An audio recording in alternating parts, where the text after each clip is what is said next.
हमारे सदर और हमारे पूरे हरदिल अजीज अख्तर उल ईमान साहब, मजलिस इत्तेहादुल मुस्लिमीन के इंचार्ज माजिद साहब, हम लोग के तौसीफ आलम साहब, इश्तियाक साहब, हसनैन साहब, हैबर साहब, मुफ्ती साहब, सरवर भाई और यहाँ के जिला अध्यक्ष नसीम भाई, डॉक्टर परवेज साहब, डॉक्टर शमीम साहब, तमाम सीतामढ़ी, मुजफ्फरपुर, शिवहर, मोतिहारी, ईस्ट चंपारण से तमाम जो मेरे पार्टी के कारकुन हैं जो आए हैं और तमाम लोग का हम तहे दिल से इस्तकबाल करते हैं। 1920 में एक शख्स मोहनदास करमचंद गांधी यही चंपारण की सरजमी है, इतनी पावन धरती है, इतनी मुकद्दस सरजमी है कि आपने मोहनदास करमचंद गांधी को महात्मा गांधी बनाकर भेजा, उस बैरिस्टर को आपने महात्मा का लक़ब दिया। आज 21वीं सदी में जो मजलूमों के साथ खड़ा है, जो दलितों, मुसलमानों और मजलूमों की एक बेबाक आवाज है, आपका अपना और हमारा लीडर बैरिस्टर असदुद्दीन ओवैसी साहब आपके बीच है। हमने आपसे वादा किया था कि इंशाअल्लाह चंपारण की सरजमी पर जरूर बैरिस्टर साहब आएंगे और आज अल्हम्दुलिल्लाह बैरिस्टर असदुद्दीन ओवैसी साहब आपके बीच है। हमराना भाई, ये आपका इलाका, आपके पिताजी सीताराम सिंह साहब ने का जो विचारधारा आपने पकड़ा, जिस दिन आप पार्टी में ज्वाइन किया था, आपने कहा कि मेरे पिताजी का मुसलमानों से, दलितों से, हर वर्ग से रिश्ता था, इसलिए मैं बैरिस्टर असदुद्दीन ओवैसी साहब और अख्तर उल ईमान साहब से प्रभावित होकर मैं एमआईएम आया। आपका भी तहे दिल से हम इस्तकबाल करते हैं, क्योंकि आज मेरे लीडर आपके बीच है। तमाम लोग का इस्तकबाल, क्योंकि ये पीर मुनिस की धरती है जिसने महात्मा गांधी को बुलाया। ये बत्तख अंसारी साहब की धरती है जो महात्मा गांधी जी को जहर दे रहा था, अगर किसी ने बचाया तो वो बत्तख अंसारी साहब बनाए। ये बहुत ही मुकद्दस सरजमी है। हम सीमांचल से चलकर मिथिलांचल आए, मिथिलांचल से चलकर अब चंपारण की सरजमी आए, उसके बाद इंशाअल्लाह तिरुक होते हुए हम पाटलिपुत्रा यानी पटना की सरजमी पर विधानसभा में पटना के गांधी मैदान में मजलिस इत्तेहादुल मुस्लिमीन का झंडा बुलंद करेंगे इंशाअल्लाह ताला।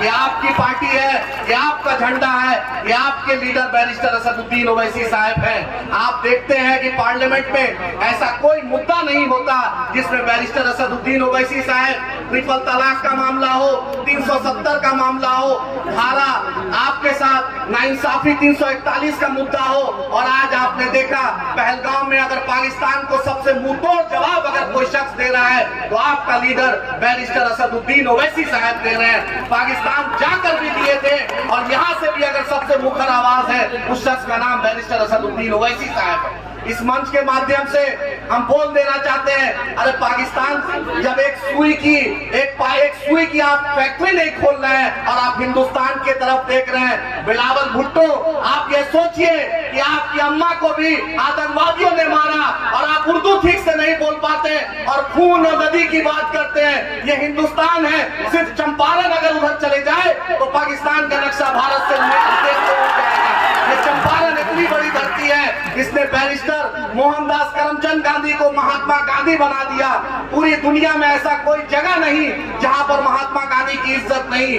आज हम आपके साथ हैं। वक्फ का काला कानून आप जान लीजिए, आपकी हिफाजत के लिए पार्लियामेंट में बैरिस्टर साहब लड़ रहे हैं। पार्लियामेंट के बाहर भी all India Muslim personal law board और जितनी भी मिली तंजीम है उसके साथ अगर कंधा से कंधा सबसे ज्यादा कोई मिला है उस शख्स का नाम बैरिस्टर असदुद्दीन ओवैसी साहब है। और बिहार में जब all India personal law board का ऐलान हुआ और मिल्ली तंजीम ने कहा तो अख्तर उल ईमान साहब ने हर बिहार के जिला यूनिट को कहा कि आपको पटना में रोजा रख के भी गांधी मैदान गर्दनी बाग के उस रैली को हमने कामयाब किया। जब भी देश को जरूरत पड़ेगी हम आगे रहेंगे। जब भी सर हमारे संविधान पे खतरा होगा हम अपना तन मन धन लुटा देंगे, लेकिन हम नागपुर से आसिफ के मामलों के साथ नहीं झुकेंगे। ये हमारी मिट्टी है, ये हमारी सरजमी है, ये चंपारण है। याद रखिए कुछ लोग लोकसभा के वक्त बुलेट पे लोग को घुमा रहे थे, आज उनको भी जवाब देने हम आए हैं। आप उनको भी जवाब देने आए हैं कि आप बुलेट पे अब किसको घुमाइएगा। आज राणा रंजीत साहब आ गए हैं और आज राणा रंजीत साहब का सबसे बड़ा लीडर बैरिस्टर असदुद्दीन ओवैसी साहब आ गए हैं। हमारे शैया का जुलूस देश बचाओ देश बचाओ रैली का ज़कात फितरा पे लोग को एमएलसी बनाया गया, लेकिन आज नीतीश कुमार के नाम पर मुंह से बोली नहीं निकल रहा है।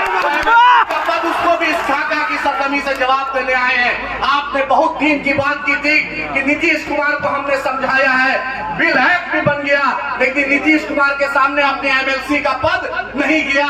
लेकिन हम अख्तर ईमान साहब सीमांचल से कर आज चंपारण आ गए हैं। मैं तहे दिल से अपने रियासती सर को फिर से शुक्रिया अदा करता हूं कि राणा रणजीत भाई का जो शिवर का मुद्दा एक दलित के बेटे को मार दिया गया था, तो सबसे पहले विधानसभा में अगर कोई मुद्दा उठाया तो उसका नाम अख्तर ईमान साहब है। तमाम लोगों का शुक्रिया।